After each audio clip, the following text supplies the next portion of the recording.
when I learned of the bishop's unanimous vote to support her cause for canonization, I think I sat in my office and I cried for a moment, in part because her story is so important. We certainly have the canonization causes of Mother Mary Lang, who was the foundress of the Oblate Sisters of Providence, and that of Venerable, servant of God, Mary Lang now, and that of Venerable Henriette DeLille, who was the foundress of the Sisters of the Holy Family in New Orleans.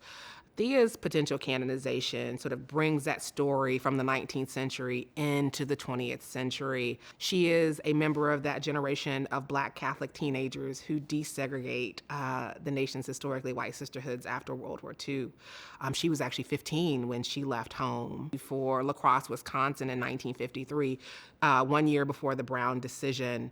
Her story is interesting. In part, she is a convert to Catholicism. She was educated by members of the Franciscan Sisters of Perpetual Adoration who had come in from Wisconsin to start a Catholic school for African Americans in Mississippi. And she was really sort of drawn to their model of service and converted, and her parents allowed her to do so.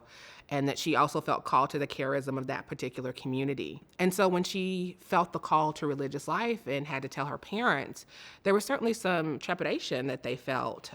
First, there was concern because she was so young, she was 15, and that she would have to leave Mississippi to go into a community. And that is certainly the story of so many of these young women, particularly African-American women who sort of run into the forces of racial segregation and exclusion in female religious life. And she goes and, like many of the pioneering Black sisters in white communities, she does face some really difficult times.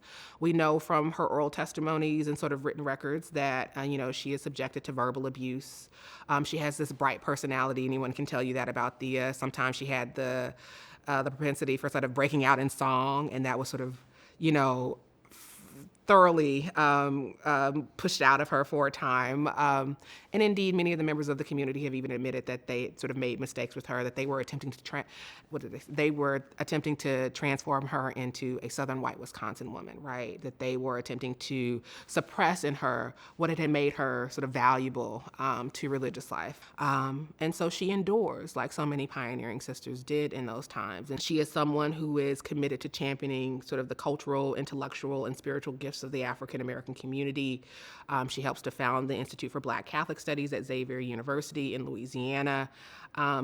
And even after getting her PhD in English, she decides to forego a career in higher education to develop this ministry of love in which she celebrates, in which she combined African-American preaching, gospel singing, dancing, and beyond to really highlight and celebrate the tradition that is the African-American experience and that which is the African-American Catholic experience.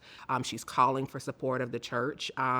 Even before sisters are marching, she is someone who is attempting to sort of bring her knowledge and her talents to her community to raise awareness, particularly in her community.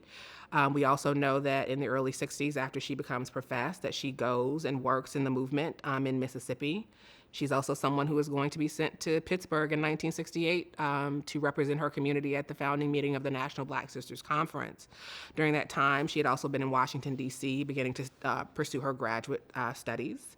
So it's an amazing sort of transformation, I think, for her. I think in her life, we get to see that transformation of the challenges of what it meant to be the first, how you endure, and then the opportunity to blossom when the National Black Sisters Conference creates that space for you.